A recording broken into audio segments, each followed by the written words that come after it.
জান্নাতে প্রবেশকারী সর্বশেষ ব্যক্তি অথবা সর্বনিম্ন মানের জান্নাতীও কিন্তু ছোট জান্নাতের বা কম সুখের অধিকারী হবে না। এ ব্যাপারে মহানবী সাল্লাল্লাহু আলাইহি ওয়াসাল্লাম বলেছেন, সর্বশেষে যে ব্যক্তি জাহান্নাম থেকে বের হয়ে জান্নাতে প্রবেশ করবে তার সম্পর্কে অবশ্যই আমার জানা আছে। এক ব্যক্তি হামাগুড়ি দিয়ে বা বুকে ভর দিয়ে চলে জাহান্নাম থেকে বের হবে, তখন আল্লাহ আজ্জা ওয়াজাল বলবেন, যাও জান্নাতে প্রবেশ করো। সুতরাং সে জান্নাতের কাছে এলে তার ধারণা হবে যে জান্নাত পরিপূর্ণ হয়ে গেছে। ফলে সে ফিরে এসে বলবে, হে প্রভু, জান্নাত তো পরিপূর্ণ দেখলাম। আল্লাহ আজ্জা ওয়াজাল বলবেন, যাও জান্নাতে প্রবেশ করো। তখন সে জান্নাতের কাছে এলে তার ধারণা হবে যে জান্নাত তো ভরে গেছে। তাই সে আবার ফিরে এসে বলবে, হে প্রভু, জান্নাত তো ভর্তি দেখলাম। তখন আল্লাহ আজ্জা ওয়াজাল বলবেন, যাও জান্নাতে প্রবেশ করো। তোমার জন্য থাকলো পৃথিবীর সমতুল্য এবং তার 10 গুণ পরিমাণ বিশাল জান্নাত, অথবা তোমার জন্য পৃথিবীর 10 গুণ পরিমাণ বিশাল জান্নাত রইল। তখন সে বলবে, হে প্রভু, তুমি কি আমার সাথে ঠাট্টা করছো, অথবা আমার সাথে হাসি মজাক করছো? অথচ তুমি বাদশাহ, হাসি ঠাট্টা তোমাকে শোভা দেয় না।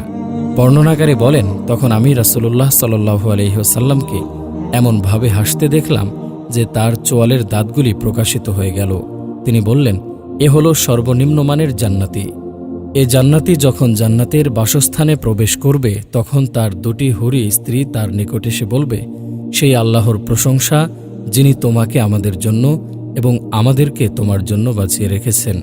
তখন সে বলবে, আমাকে যা দেয়া হয়েছে তা অন্য কাউকে দেয়া হয়নি। মুসলিম। বিচার দিনে মুমিনরা মাত্র জোহর থেকে আসরের সময়কাল অবধি অপেক্ষা করবে। অতঃপর তাদেরকে জান্নাতে প্রবেশাধিকার দেয়া হবে। সে কি আনন্দের দিন, যেদিন ফেরেশতাগণ তাদেরকে সম্মানের সাথে চিরসুখময় বেহেশতের দিকে দলে দলে পথ দেখিয়ে নিয়ে যাবেন। কত কষ্ট ভোগা ও দেখার পর যখন জান্নাতের দরজায় পৌঁছবে তখন ফেরেশতাগণ তাদেরকে সালাম ও স্বাগত জানাবেন। মহান আল্লাহ বলেন, যারা তাদের প্রতিপালককে ভয় করে তাদেরকে দলে দলে জান্নাতের দিকে নিয়ে যাওয়া হবে। যখন তারা জান্নাতের নিকট উপস্থিত হবে এবং জান্নাতের দরজা খুলে দেওয়া হবে এবং তার রক্ষীরা তাদেরকে বলবে, তোমাদের প্রতি সালাম, তোমরা সুখী হও এবং স্থায়ীভাবে বাস করার জন্য জান্নাতে প্রবেশ করো। এই জান্নাত হল সেই মুমিনদের পুরস্কার যাদের বিশ্বাস, কথা ও কর্ম শুদ্ধ ছিল, যাদের অন্তর ছিল নির্মল, কথা ছিল উত্তম এবং কর্ম ছিল সৎ। তবে বেহেশতে পৌঁছানোর আগে কিছু কষ্ট স্বীকার অবশ্যই করতে হবে। জান্নাতে যাওয়ার আগে জাহান্নামের ওপর স্থাপিত পুল আছে, সেই পুল পার হয়ে যেতে হবে জান্নাতে। পুল পার হওয়ার আগে মুমিনদের আফসোসের দেনা পাওনার প্রতিশোধ দেয়া নেয়ার ব্যবস্থা করা হবে। জান্নাত প্রবেশের জন্য আমাদের শেষ নবী আল্লাহর দরবারে সুপারিশ করবেন। রাসূলুল্লাহ সাল্লাল্লাহু আলাইহি ওয়াসাল্লাম বলেছেন, বরকতময় মহান আল্লাহ কিয়ামতের দিন সকল মানুষকে একত্রিত করবেন। অতঃপর মুমিনগণ উঠে দাঁড়াবে, এমনকি জান্নাতও তাদের নিকটবর্তী করে দেয়া হবে, যার কারণে তাদের জান্নাতে যাওয়ার ইচ্ছা প্রবল হয়ে যাবে। সুতরাং তারা আদম আলাইহিস সালামের নিকট আসবে, অতঃপর বলবে, হে আমাদের পিতা, আমাদের জন্য আল্লাহর কাছে জান্নাত খুলে দেওয়ার আবেদন করুন। তিনি বলবেন, তোমরা কি জানো না যে একমাত্র তোমাদের পিতার ভুলই তোমাদেরকে জান্নাত থেকে বহিষ্কার করেছে? সুতরাং আমি এর যোগ্য নই। তোমরা আমার ছেলে ইব্রাহিম আলাইহিস সালামের নিকট যাও। নবী সাল্লাল্লাহু আলাইহি ওয়াসাল্লাম বলেন, অতঃপর তারা ইব্রাহিম আলাইহিস সালামের নিকট যাবে। ইব্রাহিম আলাইহিস সালাম বলবেন, আমি এর উপযুক্ত নই। আমি আল্লাহর খলিল ছিলাম বটে, কিন্তু এত উচ্চ মর্যাদার অধিকারী নই। অতএব তোমরা মূসা আলাইহিস সালামের নিকট যাও, যার সঙ্গে আল্লাহ সরাসরি কথা বলেছেন। ফলে তারা মূসার নিকট যাবে, কিন্তু তিনি বলবেন, আমি এর যোগ্য নই। তোমরা আল্লাহর কালেমা ও তার রূহ ঈসার নিকট যাও। কিন্তু ঈসাও বলবেন, আমি এর উপযুক্ত নই। অতঃপর তারা মুহাম্মদ সাল্লাল্লাহু আলাইহি ওয়াসাল্লামের নিকট আসবে। সুতরাং তিনি দাঁড়াবেন, অতঃপর তাকে দরজা খোলার অনুমতি দেয়া হবে আর আমানত ও আত্মীয়তার বন্ধনকে ছেড়ে দেয়া হবে। সুতরাং উভয়ে পুলসিরাতের দুদিকে ডানে ও বামে দাঁড়িয়ে যাবে। অতঃপর তোমাদের প্রথম দল বিদ্যুৎ গতিতে অতি দ্রুত বেগে পুল পার হয়ে যাবে। আমি আবু হুরায়রা বললাম, আমার পিতামাতা আপনার জন্য কুরবান হোক। বিদ্যুতের মতো গতিতে পার হওয়ার অর্থ কি? তিনি বললেন, তোমরা কি দেখনি যে বিদ্যুৎ কিভাবে চোখের পলকে যায় আসে? অতঃপর দ্বিতীয় দল বাতাসের মতো গতিতে পার হবে। অতঃপর পরবর্তী দল পাখির মতো এবং মানুষের দৌড়ের মতো গতিতে তাদেরকে নিজ নিজ আমল পার করবে। আর তোমাদের নবী পুলসিরাতের ওপর দাঁড়িয়ে থাকবেন, তিনি বলবেন, হে প্রভু, বাঁচাও বাঁচাও। শেষ পর্যন্ত তাদের আমলসমূহ অক্ষম হয়ে পড়বে। এমনকি কোনো ব্যক্তি পাছা ছেঁচড়াতে ছেঁচড়াতে পুলসিরাত পার হবে, আর সিরাতের দুই পাশে আকড়া ঝুলে থাকবে, যাকে ধরার জন্য আদিষ্ট তাকে ধরে নেবে। অতঃপর কিছু লোক জখম হলেও বেঁচে যাবে, আর কিছু লোককে মুখ থুবড়ে জাহান্নামে ফেলা হবে। সেই সত্তার কসম যার হাতে আবু হুরায়রার প্রাণ আছে, নিশ্চয় জাহান্নামের গভীরতা ৭০ বছরের দূরত্বের পথ। মুসলিম। জান্নাতে সর্বপ্রথম যিনি প্রবেশাধিকার লাভ করবেন তিনি হলেন সর্বশ্রেষ্ঠ ও সর্বশেষ নবী মুহাম্মদ সাল্লাল্লাহু আলাইহি ওয়াসাল্লাম। আর উম্মতসমূহের মধ্যে সর্বপ্রথম জান্নাতে প্রবেশ করবেন তারই উম্মত। এ হল মহান আল্লাহ কর্তৃক প্রদত্ত বিশেষ সম্মান। মহানবী সাল্লাল্লাহু আলাইহি ওয়াসাল্লাম বলেন, আমি সর্বপ্রথম জান্নাতের দরজায় করাঘাত করব। আমি জান্নাতে প্রথম সুপারিশকারী হব। তিনি আরও বলেন, আমি জান্নাতের নিকট এসে তার দরজা খুলতে বলবো। দারোয়ান ফেরেশতা বলবেন, কে আপনি? আমি বলবো, মুহাম্মদ। দারোয়ান বলবেন, আমি আদিষ্ট হয়েছি যেন আপনার পূর্বে অন্য কারো জন্য দরজা না খুলি। তিনি আরও বলবেন, আমরা দুনিয়ায় সর্বশেষে এসেছি, আখেরাতে সর্বপ্রথম কিয়ামতে উপস্থিত হব এবং আমরাই সর্বপ্রথম জান্নাতে প্রবেশ করব। এ উম্মতের মধ্যে সর্বপ্রথম যে দলটি জান্নাতে প্রবেশ করবে তা হল মুহাজিরিনের। সর্বপ্রথম একটি দল জান্নাতে প্রবেশ করবে, তাদের চেহারা হবে পূর্ণিমার চাঁদের মতো উজ্জ্বল। যে দলের ঈমান হবে সর্বোচ্চ শিখরে, তাকওয়া ও পরহেজগারি হবে সবার শীর্ষে এবং আমল হবে সবচেয়ে উত্তম। রাসূলুল্লাহ সাল্লাল্লাহু আলাইহি ওয়াসাল্লাম বলেছেন, জান্নাতের প্রথম প্রবেশকারী দলটির আকৃতি পূর্ণিমা রাতের চাঁদের মতো হবে। অতঃপর তাদের পরবর্তী দলটি আকাশের সবচেয়ে উজ্জ্বল নক্ষত্রের ন্যায় জ্যোতির্ময় হবে। তারা জান্নাতে পেশাব করবে না, পায়খানা করবে না, থুথু ফেলবে না, নাক ঝাড়বে না। তাদের চিরুনি হবে স্বর্ণের, তাদের ঘাম হবে কস্তুরীর ন্যায় সুগন্ধময়, তাদের ধনুচিতে থাকবে সুগন্ধ কাঠ, তাদের স্ত্রী হবে আয়তলোচনা হুরগণ। তারা সকলেই একটি মানব কাঠামো আদিপিতা আদমের আকৃতিতে হবে, যাদের উচ্চতা হবে ৬০ হাত পর্যন্ত। বুখারী মুসলিম। অন্য এক বর্ণনায় আছে যে জান্নাতে তাদের পাত্র হবে স্বর্ণের, তাদের গায়ের ঘাম হবে কস্তুরীর ন্যায় সুগন্ধময়। তাদের প্রত্যেকের জন্য এমন দুজন স্ত্রী থাকবে যাদের সৌন্দর্যের দরুন মাংস ভেদ করে পায়ের নলার হাড়ের মজ্জা দেখা যাবে। তাদের মধ্যে কোনো মতভেদ থাকবে না, পারস্পরিক বিদ্বেষ থাকবে না। তাদের সকলের অন্তর একটি অন্তরের মতো হবে। তারা সকাল সন্ধ্যায় তাসবিহ পাঠে রত থাকবে। আল্লাহর রাসূল সাল্লাল্লাহু আলাইহি ওয়াসাল্লাম বলেন, আমার কাছে সকল উম্মত পেশ করা হলো। আমি দেখলাম কোন নবীর সাথে কতিপয় ৩ থেকে ৭ জন অনুসারী লোক রয়েছে, কোন নবীর সাথে ১ অথবা ২ জন লোক রয়েছে, কোন নবীকে দেখলাম তার সাথে কেউ নেই। ইতিমধ্যে বিরাট একটি জামাত আমার সামনে পেশ করা হলো। আমি মনে করলাম এটি আমার উম্মত, কিন্তু আমাকে বলা হলো যে এটি হলো মূসা ও তার উম্মতের জামাত। কিন্তু আপনি অন্য দিগন্তে তাকান। অতঃপর তাকাতেই আরও একটি বিরাট জামাত দেখতে পেলাম। আমাকে বলা হলো যে এটি হলো আপনার উম্মত, আর তাদের সঙ্গে রয়েছে এমন ৭০,০০০ লোক যারা বিনা হিসাব ও আযাবে বেহেশতে প্রবেশ করবে। এ কথা বলে তিনি উঠে নিজ বাসায় প্রবেশ করলেন। এদিকে লোকেরা ওই বেহেশতি লোকদের ব্যাপারে বিভিন্ন আলোচনা শুরু করে দিল, যারা বিনা হিসাব ও আযাবে বেহেশতে প্রবেশ করবে। কেউ কেউ বলল, সম্ভবত ওই লোকেরা হলো তারা যারা আল্লাহর রাসূল সাল্লাল্লাহু আলাইহি ওয়াসাল্লামের সাহাবা। কিছু লোক বলল, বরং সম্ভবত ওরা হলো তারা যারা ইসলামে জন্মগ্রহণ করেছে এবং আল্লাহর সাথে কাউকে শরিক করেনি। আরও অনেকে অনেক কিছু বলল।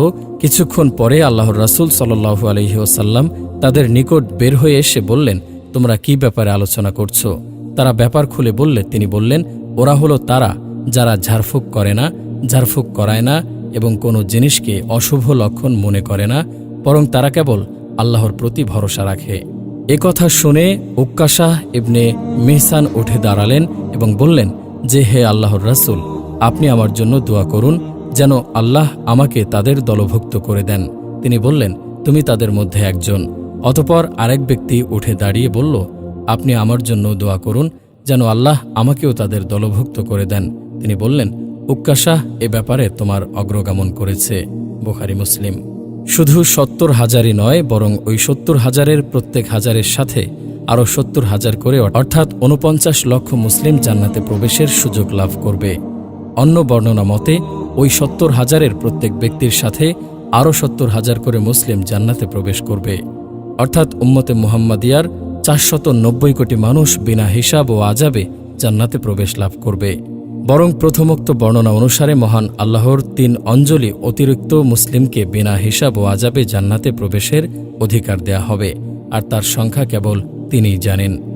সম্ভবত এই অগ্রগামীদের কথাই মহান আল্লাহ কোরআন কারিমে বলেছেন, আর অগ্রবর্তীগণ তো অগ্রবর্তী, তারাই হবে নৈকট্যপ্রাপ্ত, তারা থাকবে সুখময় জান্নাতসমূহে, বহু সংখ্যক হবে পূর্ববর্তীদের মধ্য হতে এবং অল্প সংখ্যক হবে পরবর্তীদের মধ্য হতে। ধনীদের তুলনায় গরিবরা আগে জান্নাতে যাবে। যেহেতু গরিবদের হিসাব কম, তাদের জাকাত নেই, হজ নেই, মালের কোনো হিসাব নিকাশ নেই, তাই তারা নির্ঝঞ্ঝটে ধনীদের আগেই জান্নাতে চলে যাবে। কিন্তু কতদিন আগে? এক বর্ণনা অনুসারে ৪০ বছর আগে আল্লাহর রাসূল সাল্লাল্লাহু আলাইহি ওয়াসাল্লাম বলেছেন, মুহাজিরদের দরিদ্র শ্রেণীর লোকেরা ধনশালীদের চেয়ে ৪০ বছর পূর্বে কিয়ামতের দিন জান্নাতে প্রবেশ করবে। অন্য এক বর্ণনা মতে ৫০০ বছর আগে রাসূলুল্লাহ সাল্লাল্লাহু আলাইহি ওয়াসাল্লাম বলেছেন, গরিব মুমিনরা ধনীদের ৫০০ বছর পূর্বে জান্নাতে প্রবেশ করবে। তিরমিজি। আসলে ধনী ও গরিবদের অবস্থা ভেদে সময়ের এই পার্থক্য হবে। সুতরাং যে গরিব সর্বপ্রথম জান্নাতে প্রবেশ করবে এবং যে ধনী সর্বশেষে জান্নাতে প্রবেশ করবে, তাদের উভয়ের সময়ের ব্যবধান হবে ৫০০ বছর। আর যে গরিব সবশেষে জান্নাতে প্রবেশ করবে এবং যে ধনী সর্বপ্রথম জান্নাতে প্রবেশ করবে, তাদের উভয়ের সময়ের ব্যবধান হবে ৪০ বছর। আর আল্লাহই ভালো জানেন। গুনাহগার মুমিনদের জান্নাতে প্রবেশ। যে গুনাহগার মুমিনরা তাওবা না করে মারা যাবে এবং আল্লাহর ক্ষমা থেকে বঞ্চিত হবে, আল্লাহর ইচ্ছায় তারা জাহান্নামে নির্ধারিত সময় পর্যন্ত নির্দিষ্ট শাস্তি ভোগ করবে। তাদেরকে সরাসরি জাহান্নামে দেয়া হবে, অথবা পুলসিরাত পার হওয়ার সময় পুল থেকে পিছল কেটে জাহান্নামে পতিত হবে। কেউ সুপারিশের ফলে, কেউ মহান আল্লাহর দয়ায়, আবার কেউ শাস্তির মেয়াদ শেষ হলে জাহান্নাম থেকে মুক্তি পেয়ে তাওহীদের ফজিলতে জান্নাতে স্থান লাভ করবে। কিন্তু তাদের মধ্যে জাহান্নামের ছাপ থেকে যাবে এবং জান্নাতে তারা জাহান্নামী বলে পরিচিত থাকবে। বুখারী। মানুষের ইতিহাসের প্রথম পর্যায়ে আদিপিতা আদম আলাইহিসসালাম ও মাতা হাওয়াকে জান্নাতেই রাখা হয়েছিল। মহান আল্লাহ বলেন, আমি বললাম, হে আদম, তুমি তোমার স্ত্রী সহ বেহেশতে বসবাস করো এবং যথা ও যেথা ইচ্ছা আহার করো, কিন্তু এই বৃক্ষের নিকটবর্তী হইও না, হলে তোমরা অনাচারীদের অন্তর্ভুক্ত হবে। আর বললাম, হে আদম, তুমিও তোমার সঙ্গিনী জান্নাতে বসবাস করো এবং যথা ও যেথা ইচ্ছা আহার করো, কিন্তু এই বৃক্ষের নিকটবর্তী হইও না, হলে তোমরা অত্যাচারীদের অন্তর্ভুক্ত হবে। কিন্তু শয়তানের প্রলোভন ও চক্রান্তে পড়ে আদম ও হাওয়া আল্লাহর অবাধ্য হয়ে গেলেন। ফলে তার শাস্তিস্বরূপ উভয়কে সেই সুখময় জান্নাত থেকে দুঃখময় এই মাটির ধরাধামে নামিয়ে দেয়া হল। মহান আল্লাহ বলেন, আমি তো ইতিপূর্বে আদমের প্রতি নির্দেশ দান করেছিলাম, কিন্তু সে ভুলে গিয়েছিল, আমি তাকে দৃঢ় সংকল্প পাইনি। স্মরণ করো, যখন আমি ফেরেশতাগণকে বললাম, তোমরা আদমকে সিজদা করো, তখন ইবলিশ ব্যতীত সকলেই সিজদা করল, সে অমান্য করল। অতঃপর আমি বললাম, হে আদম, এ তোমার ও তোমার স্ত্রীর শত্রু, সুতরাং সে যেন কিছুতেই তোমাদেরকে জান্নাত হতে বের করে না দেয়, দিলে তোমরা কষ্ট পাবে। তোমার জন্য এটাই থাকলো যে তুমি জান্নাতে ক্ষুধার্ত হবে না এবং নগ্নও হবে না, সেখানে পিপাসার্ত হবে না এবং রৌদ্র ক্লিষ্টও হবে না। অতঃপর শয়তান তাকে কুমন্ত্রণা দিল। সে বলল, হে আদম, আমি কি তোমাকে বলে দেব অনন্ত জীবনপ্রদ বৃক্ষ ও অক্ষয় রাজ্যের কথা? অতঃপর তারা তা হতে ভক্ষণ করল। তখন তাদের লজ্জাস্থান তাদের নিকট প্রকাশ হয়ে পড়ল এবং তারা উদ্যানের বৃক্ষপত্র দ্বারা নিজেদেরকে আবৃত করতে লাগল। আদম তার প্রতিপালকের অবাধ্য হল, ফলে সে পথভ্রষ্ট হয়ে গেল। এরপর তার প্রতিপালক তাকে মনোনীত করলেন, সুতরাং তিনি তার তওবা কবুল করলেন ও তাকে পথ নির্দেশ করলেন। তিনি বললেন, তোমরা একে অপরের শত্রুরূপে একই সঙ্গে জান্নাত হতে নেমে যাও। পরে আমার পক্ষ থেকে তোমাদের নিকট সৎ পথের নির্দেশ এলে যে আমার পথ নির্দেশ অনুসরণ করবে সে বিপথগামী হবে না এবং দুঃখ কষ্টও পাবে না। আমাদের নবী সাল্লাল্লাহু আলাইহি ওয়াসাল্লাম মেরাজের রাত্রে জান্নাত দর্শন করেছেন। এছাড়া শহীদগণ কিয়ামত হওয়ার পূর্বেই জান্নাতে বসবাস করেন। মাসরুক হতে বর্ণিত, তিনি বলেন, আমরা আব্দুল্লাহ বিন মাসউদ রাদিয়াল্লাহু আনহুকে বলতে শুনেছি, যারা আল্লাহর পথে নিহত হয়েছে তাদেরকে কখনোই মৃত মনে করো না, বরং তারা তাদের প্রতিপালকের নিকট জীবিত ও জীবিকা প্রাপ্ত। এই আয়াত প্রসঙ্গে জিজ্ঞাসা করলাম, তিনি বললেন, শোনো, আমরাও এ বিষয়ে নবী সাল্লাল্লাহু আলাইহি ওয়াসাল্লামকে জিজ্ঞাসা করেছিলাম। তিনি উত্তরে বলেছিলেন, তাদের আত্মসমূহ সবুজ পক্ষীকুলের দেহ মধ্যে অবস্থান করবে। ওই পক্ষীকুলের অবস্থান ক্ষেত্র হল আল্লাহর আরশে ঝুলন্ত দীপাবলি। তারা বেহেশতে যেখানে ইচ্ছা বিচরণ করে বেড়াবে, অতঃপর পুনরায় ওই দীপাবলিতে ফিরে এসে আশ্রয় নেবে। একদা তাদের প্রতিপালক তাদের প্রতি দৃষ্টি ফিরিয়ে বললেন, তোমরা কি আরও কিছু কামনা করো? তারা বলল, আমরা আর কি কামনা করব? আমরা তো বেহেশতে যেখানে খুশি সেখানে বিচরণ করে বেড়াচ্ছি।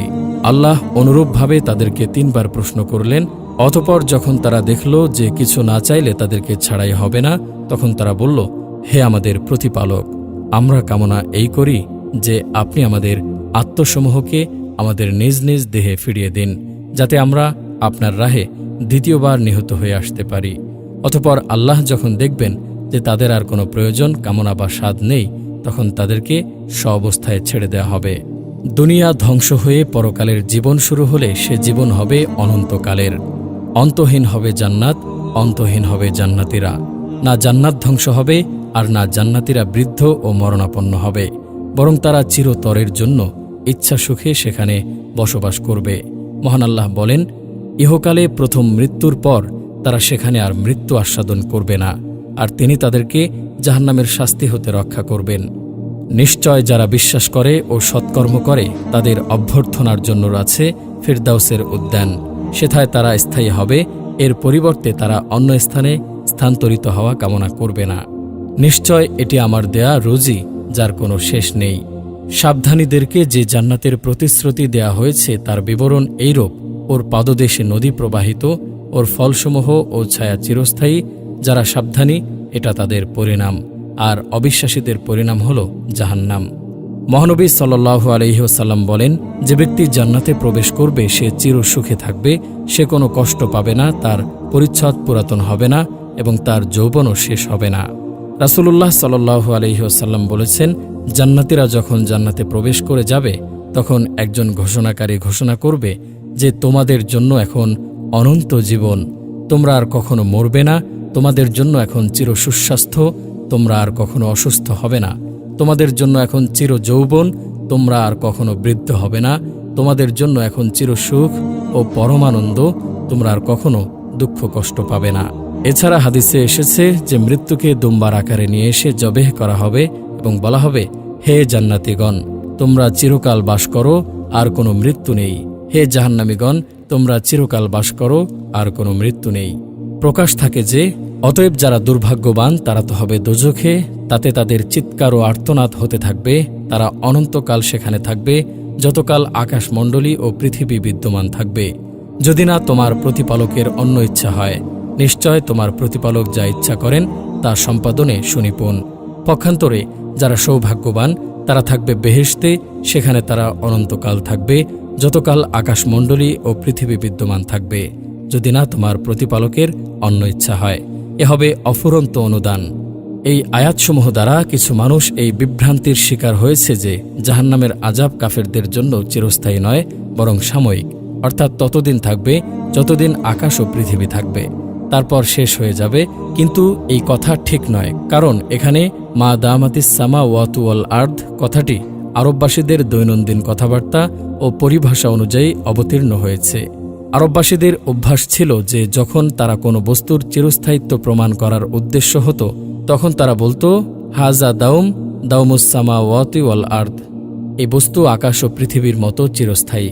সেই পরিভাষাকে কোরআনে বর্ণনা করা হয়েছে, যার অর্থ কাফের ও মুশরিকরা চিরকালব্যাপী জাহান্নামে থাকবে, যা কোরআন বিভিন্ন স্থানে খালিদিনা ফিহা শব্দ দ্বারা বর্ণনা করেছে। আর দ্বিতীয় এক অর্থ এও করা হয়েছে যে আকাশ ও পৃথিবী থেকে উদ্দেশ্য হল জিনিস, শ্রেণী, অর্থাৎ ইহলৌকিক আকাশ ও পৃথিবী, যা ধ্বংস হয়ে যাবে, কিন্তু এছাড়া পরলৌকিক আকাশ ও পৃথিবী পৃথক হবে।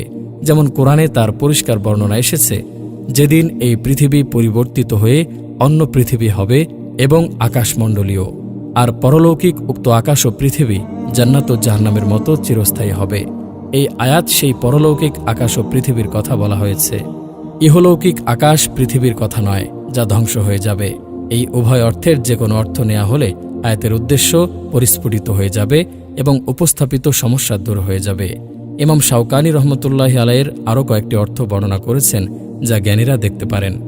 আয়াতে উল্লেখিত ব্যতিক্রমের কয়েকটি অর্থ বর্ণনা করা হয়েছে। তার মধ্যে সবথেকে সঠিক অর্থ এই যে, উক্ত ব্যতিক্রম ও তাওহিদবাদী মুমিন পাপীদের জন্য এই অর্থ অনুযায়ী এর পূর্ব আয়াত দুর্ভাগ্যবান শব্দটি ব্যাপক ধরতে হবে, অর্থাৎ কাফের ও পাপী মুমিন উভয়কে বোঝাবে। আর ইলা মাশা আর রব্বুকা দ্বারা পাপী মুমিনরা ব্যতিক্রম হয়ে যাবে। আর মাশাতে মা হরফটি মিন এর অর্থে ব্যবহার হয়েছে। দ্বিতীয় ব্যতিক্রমটিও পাপী মুমিনদের জন্য, অর্থাৎ অন্য মুমিনদের মতো এই গুনাহগার মুমিনরা প্রথম থেকে শেষ অবধি জান্নাতে থাকবে না, বরং শুরুতে কিছুদিন তাদেরকে জাহান্নামে থাকতে হবে। পরে আল্লাহর ইচ্ছায় আম্বিয়া ও মুমিনদের সুপারিশে তাদেরকে জাহান্নাম থেকে বের করে জান্নাতে প্রবেশ করানো হবে, যেমন সহিহ হাদিস দ্বারা একথা প্রমাণিত। এমন গয়রে মাকতু এর অর্থ হল গয়রা মাজজুজ, অফুরন্ত অনুদান যা শেষ হওয়ার নয়। এই বাক্য দ্বারা এই কথা পরিষ্কার করা হয়েছে যে যে সকল পাপী মুমিনদেরকে জাহান্নাম থেকে বের করে জান্নাতে প্রবেশ করানো হবে তারা ক্ষণস্থায়ী নয়, বরং চিরস্থায়ী হবে এবং সকল জান্নাতীগণ আল্লাহ প্রদত্ত অনুদান ও তার নিয়ামত দ্বারা উপকৃত হতে থাকবে, তা কোনো কালে কখনো শেষ হবে না। জান্নাত এক অতুলনীয় শান্তিনিকেতন। জান্নাত মুমিনদের সুখের বাসা, ইচ্ছা সুখের নীড়, চক্ষু শীতলকারী আনন্দালয়, চির স্বাচ্ছন্দ্যের প্রমোদোদ্যান, নয়ন জুড়ানো তার মাটি, মন মাতানো তার সৌরভ, হৃদয় ভোলানো তার সৌন্দর্য। জান্নাতের বিলাস সামগ্রী বর্ণনাতীত, কল্পনাতীত। দুনিয়ার কোনো সামগ্রী তার উদাহরণ ও উপমা হতে পারে না। মানুষ যত উচ্চ মানেরই সুখ সামগ্রী আবিষ্কার করুক না কেন, জান্নাতের সুখ সামগ্রীর সাথে কোনো তুলনাই হবে না। জান্নাতের আলো, সুগন্ধি, অট্টালিকা, নদী নহর, বৃক্ষ, ফল, খাদ্য পানীয়, সুন্দরী স্ত্রী, লেবাস, পোশাক ইত্যাদি সবকিছুই নজিরবিহীন। জান্নাতের বিবরণ দিতে গিয়ে মহানবী সাল্লাল্লাহু আলাইহি ওয়াসাল্লাম বলেছেন, তার অট্টালিকার একটি ইট সোনার, একটি ইট চাঁদির, তার মাঝে সংযোজক হল তীব্র সুগন্ধময় কস্তরী, তার পাথর কাকর হল মণিমুক্তা, তার মাটি হল জাফরান। যে তাতে প্রবেশ করবে সে সুখী হবে এবং কোনো কষ্ট পাবে না, চিরস্থায়ী হবে, মৃত্যুবরণ করবে না। তার লেবাস পোশাক পুরাতন হবে না, তার যৌবন নষ্ট হবে না। মহান আল্লাহ তাআলা বলেছেন, তুমি দেখলে সেখানে দেখতে পাবে ভোগবিলাসের উপকরণ এবং বিশাল রাজ্য। এছাড়া মহান আল্লাহ যা গুপ্ত রেখেছেন তা মানুষের কল্পনার বাইরে। রাসূলুল্লাহ সাল্লাল্লাহু আলাইহি ওয়াসাল্লাম বলেন, মহান আল্লাহ বলেছেন, আমি আমার পুণ্যবান বান্দাদের জন্য এমন জিনিস প্রস্তুত রেখেছি যা কোনো চক্ষু দর্শন করেনি, কোনো কর্ণ শ্রবণ করেনি এবং যার সম্পর্কে কোনো মানুষের মনে ধারণাও জন্মেনি। তোমরা চাইলে এই আয়াতটি পাঠ করতে পারো, যার অর্থ কেউই জানে না, তার জন্য তার কত কর্মের বিনিময় স্বরূপ নয়ন প্রীতিকর কি পুরস্কার লুকিয়ে রাখা হয়েছে। জান্নাতে বিভিন্ন দরজা আছে, যে দরজা দিয়ে মুমিনগণ প্রবেশ করবে এবং প্রবেশ করবে ফেরেশতাগণও। মহান আল্লাহ বলেন, চিরস্থায়ী জান্নাত যার দ্বার উন্মুক্ত থাকবে তাদের জন্য। চিরস্থায়ী জান্নাত, তাতে তারা প্রবেশ করবে এবং তাদের পিতামাতা, পতিপত্নী ও সন্তান সন্ততিদের মধ্যে যারা সৎকর্ম করেছে তারাও। আর ফেরেশতাগণ তাদের কাছে প্রবেশ করবে প্রত্যেক দরজা দিয়ে। তারা বলবে, তোমরা ধৈর্য ধারণ করেছ বলে তোমাদের প্রতি শান্তি, কতই না ভালো এই পরিণাম। মুমিনগণ যখন জান্নাতের কাছে পৌঁছবে তখন সেই দরজাসমূহ খোলা হবে, ফেরেশতাগণ তাদেরকে অভ্যর্থনা জানাবে। মহান আল্লাহ বলেন, যারা তাদের প্রতিপালককে ভয় করত তাদেরকে দলে দলে জান্নাতের দিকে নিয়ে যাওয়া হবে। যখন তারা জান্নাতের নিকট উপস্থিত হবে এবং জান্নাতের দরজা খুলে দেওয়া হবে এবং তার রক্ষীরা তাদেরকে বলবে, তোমাদের প্রতি সালাম, তোমরা সুখী হও এবং স্থায়ীভাবে বাস করার জন্য জান্নাতে প্রবেশ করো। মহানবী সাল্লাল্লাহু আলাইহি ওয়াসাল্লাম জানিয়েছেন যে জান্নাতের দরজাসমূহ প্রত্যেক বছর রমজান মাসে খুলে দেওয়া হয়। নবী সাল্লাল্লাহু আলাইহি ওয়াসাল্লাম বলেছেন, মাহে রমজানের আগমন ঘটলে জান্নাতের দরজাসমূহ খুলে দেওয়া হয়, জাহান্নামের দরজাসমূহ বন্ধ করে দেওয়া হয় এবং শয়তানদেরকে শৃঙ্খলিত করা হয়। মহানবী সাল্লাল্লাহু আলাইহি ওয়াসাল্লাম বলেছেন, পরিপূর্ণরূপে ওযু করে যে ব্যক্তি এই দোয়া বলবে, আশহাদু আল্লা ইলাহা ইল্লাল্লাহু ওয়াহদাহু লা শারীকা লাহু ওয়া আশহাদু আন্না মুহাম্মাদান আবদুহু ওয়া রাসূলুহু, তার জন্য জান্নাতের ৮টি দরজা খুলে দেওয়া হবে, যে দরজা দিয়ে ইচ্ছা তাতে প্রবেশ করবে। রাসূলুল্লাহ সাল্লাল্লাহু আলাইহি ওয়াসাল্লাম বলেছেন, জান্নাতের 8টি দরজার মধ্যে এমন একটি দরজা আছে যার নাম হলো রাইয়ান। সেখান দিয়ে কেবল রোজাদারগণই কিয়ামতের দিনে প্রবেশ করবে, তারা ছাড়া আর কেউ সেদিক দিয়ে প্রবেশ করতে পারবে না। ঘোষণা করা হবে, রোজাদাররা কোথায়? তখন তারা দণ্ডায়মান হবে, ওই দরজা দিয়ে তারা জান্নাতে প্রবেশ করবে। তারপর যখন তাদের সর্বশেষ ব্যক্তি প্রবেশ করবে, তখন দরজাটি বন্ধ করে দেয়া হবে, আর সেখান দিয়ে অন্য কেউ প্রবেশ করতে পারবে না। তিনি বলেছেন, যে ব্যক্তি আল্লাহর রাস্তায় জোড়া বস্তু ব্যয় করে তাকে জান্নাতের দরজাসমূহ থেকে ডাকা হবে, হে আল্লাহর বান্দা, এই দরজাটি উত্তম, এদিকে এসো। সুতরাং যে নামাজীদের দলভুক্ত হবে তাকে নামাজের দরজা থেকে ডাক দেওয়া হবে, আর যে মুজাহিদদের দলভুক্ত হবে তাকে জিহাদের দরজা থেকে ডাকা হবে, যে রোজাদারদের দলভুক্ত হবে তাকে রাইয়ান নামক দরজা থেকে আহ্বান করা হবে, আর দাতাকে দানের দরজা থেকে ডাকা হবে। এসব শুনে আবু বকর রাদিয়াল্লাহু আনহু বললেন, হে আল্লাহর রাসূল, আমার মাতাপিতা আপনার জন্য কুরবান হোক। যাকে ডাকা হবে তার ওই সকল দরজার তো কোনো প্রয়োজন নেই, কেননা মুখ্য উদ্দেশ্য হল কোনোভাবে জান্নাতে প্রবেশ করা। কিন্তু এমন কেউ হবে কি যাকে উক্ত সকল দরজাসমূহ থেকে ডাকা হবে? তিনি বললেন, হ্যাঁ, আর আশা করি তুমি তাদের দলভুক্ত হবে। বুখারী ও মুসলিম। বিনা হিসাবের খাস লোকেরা জান্নাতের ডান দরজা দিয়ে প্রবেশ করবে। জান্নাতের দরজার প্রস্থও অনেক। হাদিসে এসেছে, কিয়ামতে সুপারিশের সময় মহান আল্লাহ বলবেন, হে মুহাম্মদ, তোমার উম্মতের মধ্যে যাদের কোনো হিসাব নিকাশ হবে না তাদেরকে ডান দিকের দরজা দিয়ে জান্নাতে প্রবেশ করাও। এই দরজা ছাড়া তারা অন্য সব দরজাতেও সকল মানুষের শরীক। অতঃপর নবী সাল্লাল্লাহু আলাইহি ওয়াসাল্লাম বলেন, যার হাতে আমার প্রাণ আছে তার কসম, জান্নাতের একটি দরজার প্রশস্ততা হচ্ছে মক্কা ও বাহরাইনের হাজারের মধ্যবর্তী দূরত্ব, অথবা মক্কা ও সিরিয়ার বুশরার মধ্যবর্তী দূরত্বের সমান। এক বর্ণনায় দরজার দুই বাজুর মধ্যে ব্যবধানের দূরত্ব বলা হয়েছে 40 বছরের পথ। জান্নাত প্রবেশকালে তা ভিড়ে পরিপূর্ণ হয়ে উঠবে। আর আল্লাহই ভালো জানেন, কেউ কেউ 8টি জান্নাতের নাম উল্লেখ করলেও আসলে সে নামগুলি সকল জান্নাতেরই গুণবাচক নাম। অবশ্য কোনো কোনো জান্নাতের নাম স্পষ্টত উল্লেখ করা হয়েছে, যার বিবরণ ফিরদাউস। এ জান্নাত সম্বন্ধে মহান আল্লাহ বলেছেন, নিশ্চয় যারা বিশ্বাস করে ও সৎকর্ম করে তাদের অভ্যর্থনার জন্য আছে ফিরদাউসের উদ্যান, সেথায় তারা স্থায়ী হবে, এর পরিবর্তে তারা অন্য স্থানে স্থানান্তরিত হওয়া কামনা করবে না। অবশ্যই বিশ্বাসীগণ সফলকাম হয়েছে যারা তারাই হবে উত্তরাধিকারী।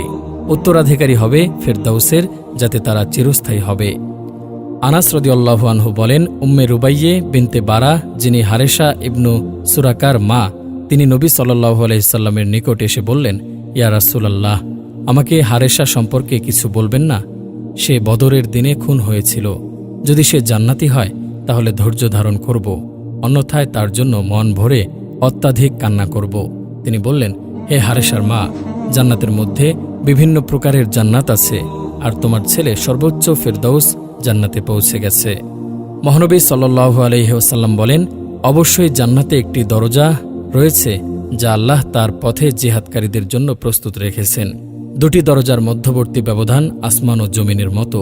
সুতরাং তোমরা জান্নাত চাইলে ফিরদাউস চেয়েও, কারণ তা হল জান্নাতের মধ্যভাগ ও জান্নাতের উপরিভাগ, আর তার উপরে রয়েছে রহমানের আরশ। আদ মানে চিরস্থায়ী। এ জান্নাত সম্বন্ধে মহান আল্লাহ বলেন, অর্থাৎ ওটা স্থায়ী জান্নাত, যাতে তারা প্রবেশ করবে।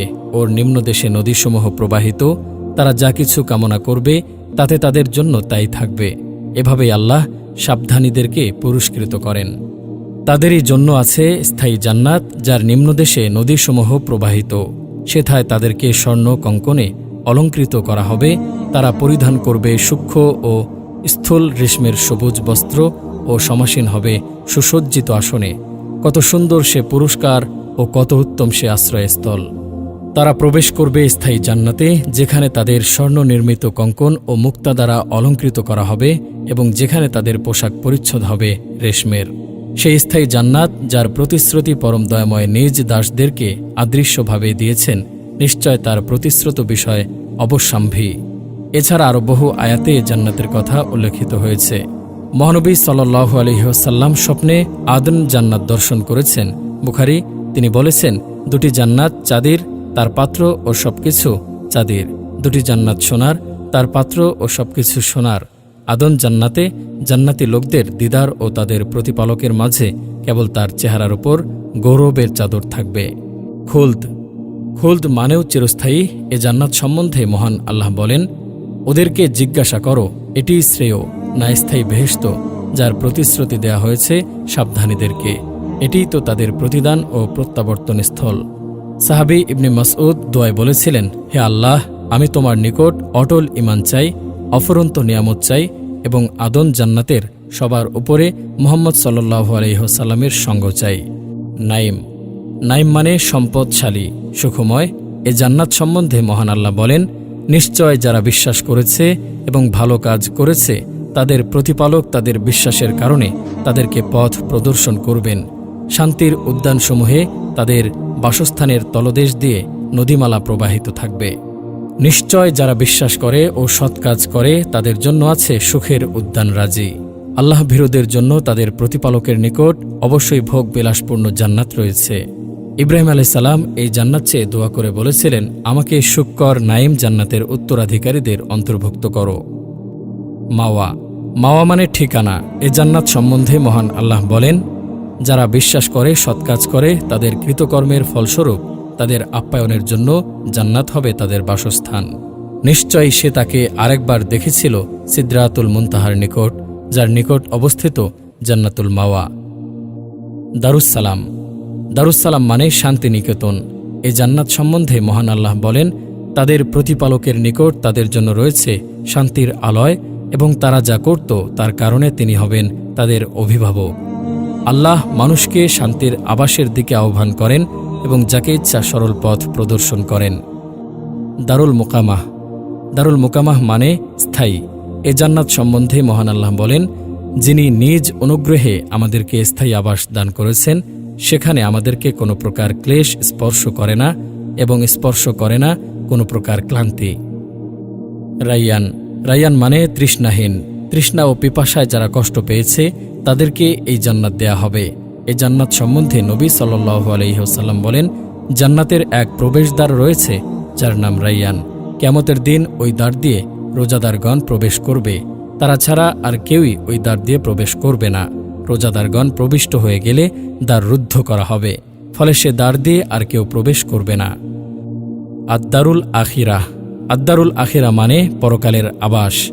এ জান্নাত সম্বন্ধে মহান আল্লাহ বলেন, আর পার্থিব জীবন তো ক্রীড়া কৌতুক বই আর কিছুই নয়, এবং যারা সাবধানতা অবলম্বন করে তাদের জন্য পরকালের আবাসই শ্রেয়। তোমরা কি তা অনুধাবন করো না?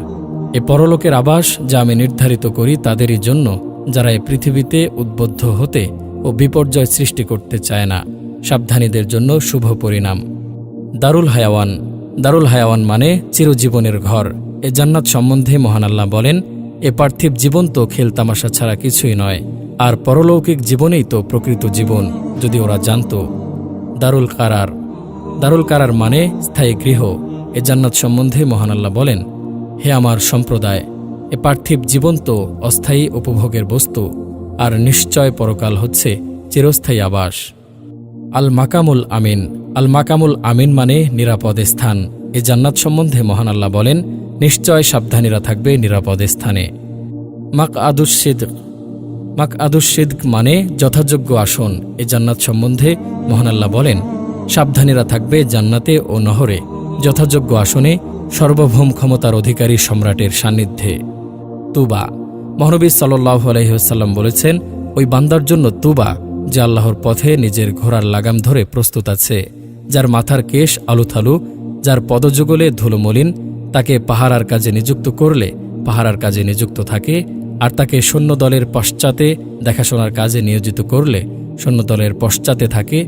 যদি সে কারো সাক্ষাতের অনুমতি চায় তাহলে তাকে অনুমতি দেয়া হয় না, এবং কারোর জন্য সুপারিশ করলে তার সুপারিশ গ্রহণ করা হয় না। জ্ঞাতব্য যে তুবা জান্নাতের একটি গাছের নামও বলা হয়েছে, অথবা তার অর্থ হল আনন্দ বা কল্যাণময় জীবন।